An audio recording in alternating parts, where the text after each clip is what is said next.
Existe um versículo na Bíblia que tem sido negligenciado por décadas, escondido em meio a milhares de páginas sagradas, mas que revela o maior segredo sobre o arrebatamento da Igreja.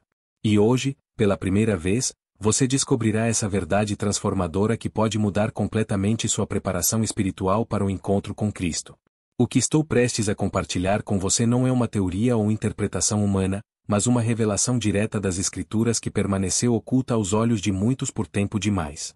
Enquanto assistimos juntos essa história impactante, peço que você já deixe seu amém nos comentários e se junte a essa comunidade de buscadores da verdade, clicando no botão de inscrição.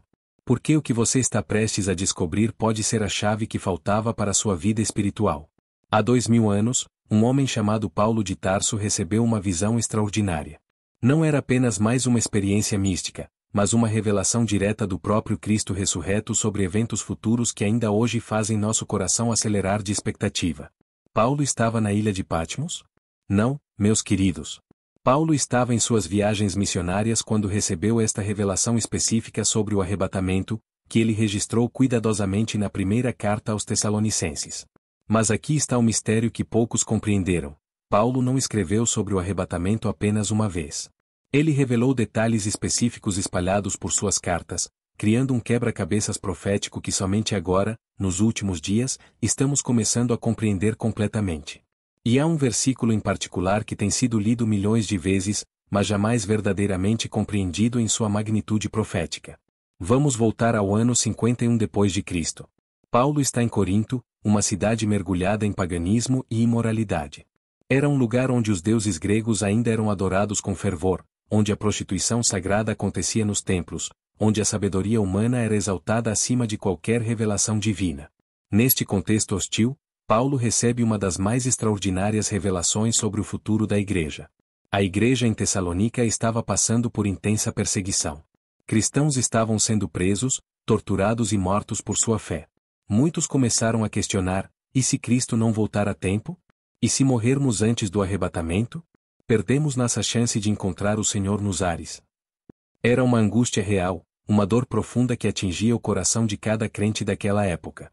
Foi então que Paulo, movido pelo Espírito Santo, escreveu palavras que ecoariam através dos séculos: não queremos, porém, irmãos, que sejais ignorantes com respeito aos que dormem, para não vos entristecerdes como os demais, que não têm esperança, conforme registrado em 1 aos Tessalonicenses capítulo 4 versículo 13.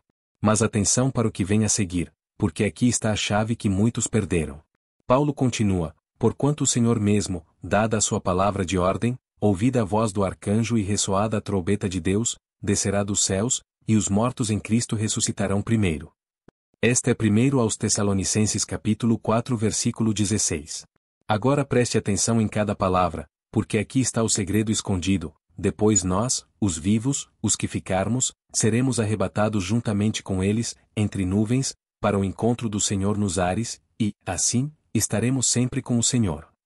1 aos Tessalonicenses capítulo 4 versículo 17. Você notou? Paulo disse nós, os vivos, os que ficarmos. Não disse vocês que ficarem ou eles que ficarem.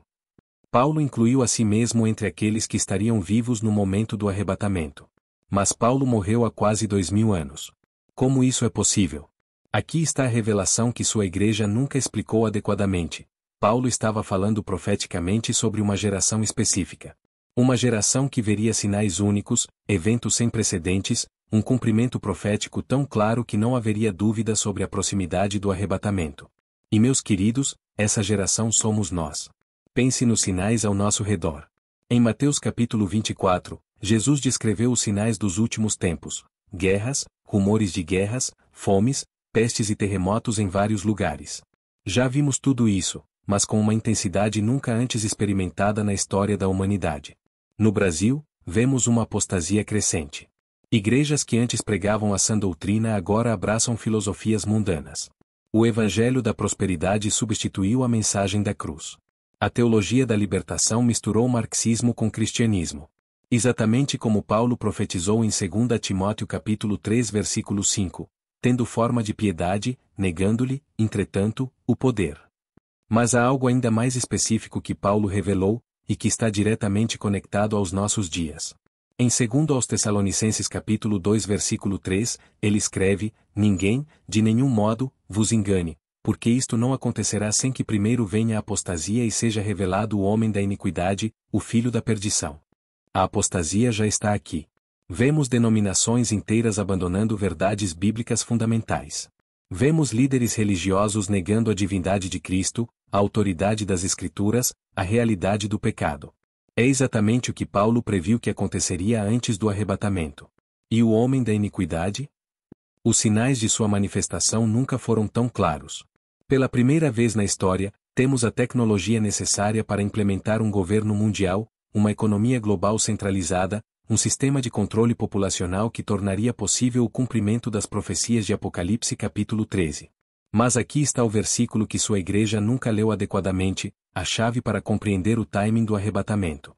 Está em 2 Pedro capítulo 3 versículo 9, não retarda o Senhor a sua promessa, como alguns a julgam demorada, pelo contrário, ele é longânimo para convosco, não querendo que nenhum pereça, senão que todos cheguem ao arrependimento. Você compreende? Deus está esperando. Não por causa de datas ou calendários humanos, mas esperando que o último eleito seja salvo. Cada dia que passa sem o arrebatamento é mais um dia de misericórdia, mais uma oportunidade para almas perdidas encontrarem Jesus. Mas há um limite para essa paciência divina.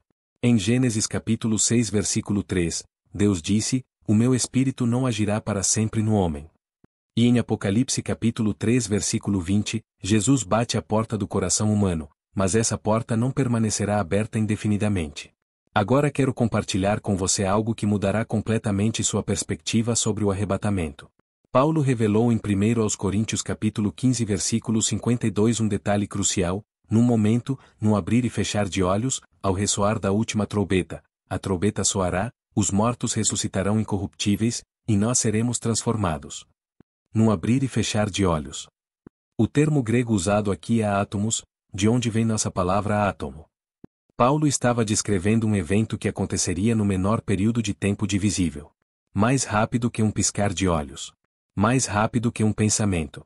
Isso significa que quando o arrebatamento acontecer, não haverá tempo para arrependimento de última hora. Não haverá tempo para oração desesperada. Não haverá tempo para resolver questões pendentes com Deus. Será instantâneo, irreversível, final. E aqui está algo que poucos perceberam. Jesus mesmo confirmou essa urgência em Mateus capítulo 24 versículo 42, portanto, vigiai, porque não sabeis em que dia vem o vosso Senhor. A palavra vigiai no grego original significa estar alerta, manter-se acordado, estar preparado constantemente. Não é uma vigilância passiva, mas ativa. É viver cada dia como se fosse o último antes do arrebatamento. É manter nossa vida espiritual, nossos relacionamentos, nossos negócios, nossa família em perfeita ordem diante de Deus, porque qualquer momento pode ser o momento. Mas vou revelar algo ainda mais impressionante. Em Daniel capítulo 12 versículo 4, o profeta recebeu uma instrução específica. Tu, porém, Daniel, encerra as palavras e sela o livro, até ao tempo do fim, muitos esquadrinharão, e o saber se multiplicará. O saber se multiplicará. Nunca na história da humanidade o conhecimento aumentou de forma tão exponencial quanto em nossa geração. Em apenas 100 anos, passamos de carroças para naves espaciais. De cartas para comunicação instantânea global. De remédios básicos para manipulação genética. Isso não é coincidência. É cumprimento profético. Estamos na geração do tempo do fim que Daniel profetizou. E quando o conhecimento se multiplica dessa forma, é sinal de que os selos do livro estão sendo abertos, as profecias estão sendo reveladas, o tempo está se esgotando. Há também outro sinal profético crucial que muitos ignoram. Em Mateus capítulo 24 versículo 14, Jesus disse: e será pregado este evangelho do reino por todo o mundo, para testemunho a todas as nações. Então, virá o fim. Pela primeira vez na história, o evangelho pode ser pregado instantaneamente a todas as nações através da internet, rádio, televisão e tecnologia móvel. Missionários já não precisam viajar anos para alcançar tribos remotas. Uma única transmissão ao vivo pode alcançar bilhões de pessoas simultaneamente. Este sinal profético nunca foi tão próximo do cumprimento total quanto hoje. E quando o último povo não alcançado ouvir o evangelho, quando a última alma predestinada aceitar Jesus como Salvador, o arrebatamento acontecerá. Mas aqui está o versículo que sua igreja realmente nunca explicou adequadamente. Está em Apocalipse capítulo 3 versículo 10, a promessa feita à igreja de Filadélfia: porque guardaste a palavra da minha paciência, também eu te guardarei da hora da provação que há de vir sobre o mundo inteiro, para experimentar os que habitam sobre a terra. A igreja de Filadélfia representa a igreja fiel dos últimos tempos. Uma igreja que guardou a palavra da paciência de Cristo, que permaneceu fiel mesmo em meio à apostasia geral. E a promessa é clara: esta igreja será guardada da hora da provação, não durante a hora da provação. A diferença é fundamental. Ser guardado da hora significa ser removido antes que ela aconteça. É a promessa do arrebatamento pré-tribulacionista. A igreja fiel não passará pela grande tribulação porque será arrebatada antes. E aqui está algo que confirmará sua fé. Em Apocalipse capítulo 4 versículo 1, João ouve uma voz como de trombeta dizendo: sobe aqui. No versículo seguinte, ele diz: imediatamente, eu me achei em espírito. Esta é uma clara tipologia do arrebatamento. E note que depois do capítulo 4 de Apocalipse, a palavra igreja nunca mais aparece até o capítulo 17, quando ela retorna com Cristo na segunda vinda.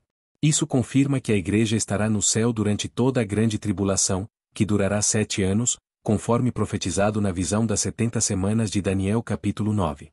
Mas existe ainda outro versículo crucial que raramente é pregado, segundo aos Tessalonicenses capítulo 2 versículo 7. Com efeito, o mistério da iniquidade já opera e aguarda somente que seja afastado aquele que agora o detém. Quem é aquele que detém? É o Espírito Santo habitando na igreja. Enquanto a igreja estiver na terra, a manifestação plena do anticristo é impossível. Mas quando a igreja for arrebatada, levando consigo o Espírito Santo que nela habita, não haverá mais obstáculo para a revelação do homem da iniquidade. Este versículo confirma categoricamente que o arrebatamento precede a grande tribulação. É uma verdade profética inquestionável que deveria encher nosso coração de expectativa e urgência. Agora quero que você compreenda algo profundo sobre nossa responsabilidade como igreja dos últimos tempos. Em Ezequiel capítulo 3 versículo 18, Deus disse ao profeta: se eu disser ao perverso, certamente, morrerás, e tu não o avisares e não falares para avisar o perverso do seu mau caminho, para que viva, esse perverso morrerá na sua iniquidade, mas o seu sangue da tua mão o requererei. Nós temos a responsabilidade de avisar, de pregar, de testemunhar, de viver de forma que nossa luz brilhe diante dos homens. Porque cada pessoa que cruzar nosso caminho pode ser a última oportunidade que Deus está dando a ela antes do arrebatamento. E aqui está uma verdade solene: assim como nos dias de Noé, as pessoas estavam comendo, bebendo, casando-se e dando-se em casamento até o dia em que Noé entrou na arca, conforme registrado em Mateus capítulo 24 versículos 38 e 39. A vida continuará aparentemente normal até o momento exato do arrebatamento. Não haverá avisos finais. Não haverá contagem regressiva. Não haverá segunda chance. Em um momento, estaremos aqui. No momento seguinte, estaremos diante do trono de Deus. Por isso Paulo escreveu em 2 Coríntios capítulo 6 versículo 2, eis, agora, o tempo sobremodo oportuno, eis, agora, o dia da salvação. Não amanhã. Não na próxima semana. Agora. Se você ainda não entregou completamente sua vida a Jesus Cristo, se ainda há áreas de pecado que você não confessou, se ainda há relacionamentos que precisam ser restaurados, se ainda há perdão que precisa ser concedido ou buscado, o tempo é agora. Porque o versículo que sua igreja nunca explicou adequadamente revela uma verdade final. Porque, assim como o relâmpago sai do Oriente e se mostra até no Ocidente, assim há de ser a vinda do Filho do Homem, conforme Mateus capítulo 24 versículo 27. Instantâneo. Visível. Inegável. Universal. O arrebatamento não será um evento localizado ou gradual. Será global, simultâneo, imediato. E irreversível. A pergunta que fica é: você está pronto? Sua família está pronta? Seus amigos sabem de Jesus? Seus colegas de trabalho já ouviram o Evangelho através de você? Sua vida reflete a santidade que Deus espera de seus filhos? Porque o arrebatamento está próximo. Os sinais nunca foram tão claros. As profecias nunca estiveram tão próximas do cumprimento total. A apostasia nunca foi tão evidente. A tecnologia necessária para o governo do anticristo nunca esteve tão disponível. Somente Deus conhece o dia e a hora exatos, isso é verdade conforme Mateus capítulo 24 versículo 36. Mas ele nos deu sinais para que soubéssemos quando o tempo está próximo, para que estivéssemos preparados, para que vivêssemos em expectativa e santidade. E todos os sinais apontam para uma única conclusão: esta pode ser a última geração antes do arrebatamento. Nós podemos ser aqueles que Paulo mencionou quando disse nós, os vivos, os que ficarmos. Que privilégio indescritível! Que responsabilidade tremenda! Se esta mensagem tocou seu coração e abriu seus olhos para a verdade bíblica sobre o arrebatamento, não hesite em expressar sua gratidão com um like, compartilhar essa revelação com seus amigos e familiares que precisam ouvir essa verdade, e inscrever-se no canal para que possamos continuar desvendando juntos os mistérios divinos nestes últimos dias. E se este conteúdo realmente abençoou sua vida, se você sentiu o toque do Espírito Santo através dessa mensagem e quer contribuir para que mais pessoas tenham acesso a essas revelações bíblicas, deixe seu valeu demais e considere fazer uma contribuição de fé. Mas faça apenas se vier do coração, apenas se você realmente foi impactado e quer ser parte dessa obra de evangelização. Sua contribuição ajuda a manter este ministério alcançando vidas ao redor do mundo com a verdade transformadora da Palavra de Deus. Que Deus abençoe abundantemente sua vida, sua família e seu caminhar com Cristo. E que possamos nos encontrar muito em breve nos ares, no glorioso momento do arrebatamento da Igreja. Maranata! O Senhor Jesus vem.